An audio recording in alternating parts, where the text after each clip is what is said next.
নমস্কাৰ সকলোকে। মই পাস্তা বনাবলৈ বিলাহী লৈছোঁ আৰু পিঁয়াজ। বিলাহী মই কাটি লৈছোঁ আৰু পিঁয়াজো কাটি লৈছোঁ। দেখিছে, তিনি কম সময়তে সাধাৰণকৈ বনোৱা এটা ৰেচিপি।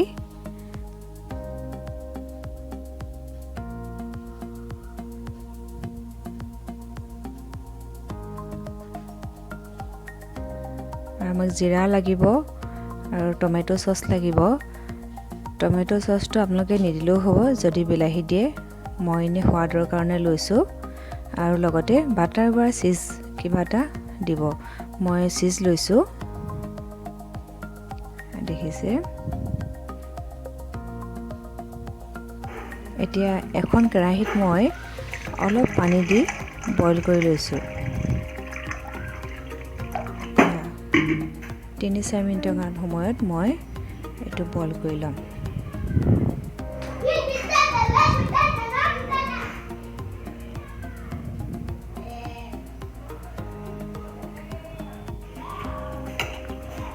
উতলিছে, সিজিছে প্ৰায়।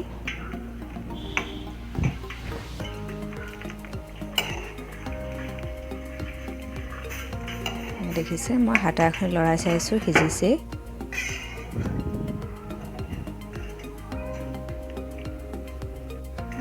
এতিয়া মই কেৰাহীখনৰ পৰা উলিয়াই লৈছোঁ। ভাজিবৰ কাৰণে মই কেৰাহীখনত অলপ মিঠাতেল দিছোঁ। এই তেলখিনি গৰম হ'ব লাগিব।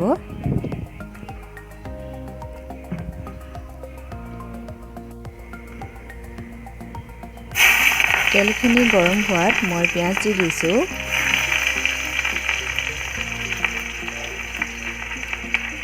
জিৰা দিছোঁ, বিলাহী আৰু দি দিছোঁ। দেখিছে,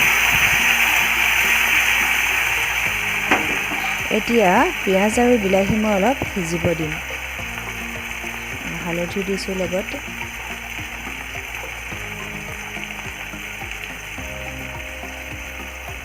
নিমখ দিছোঁ।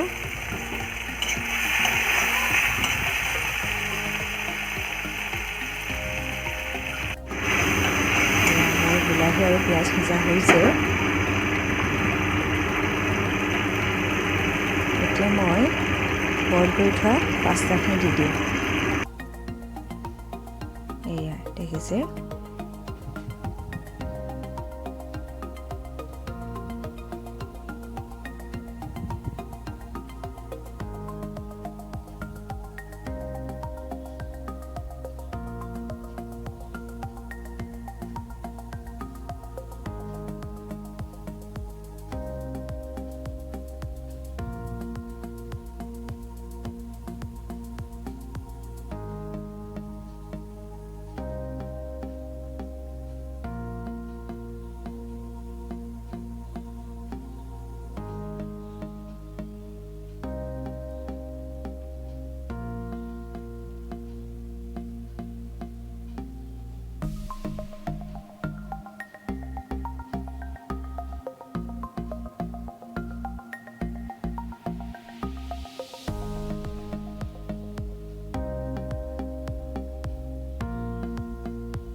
পাস্তাখিনি ভজা হৈ গৈছে। মই এতিয়া টমেটো চচ অলপ দি দিছোঁ।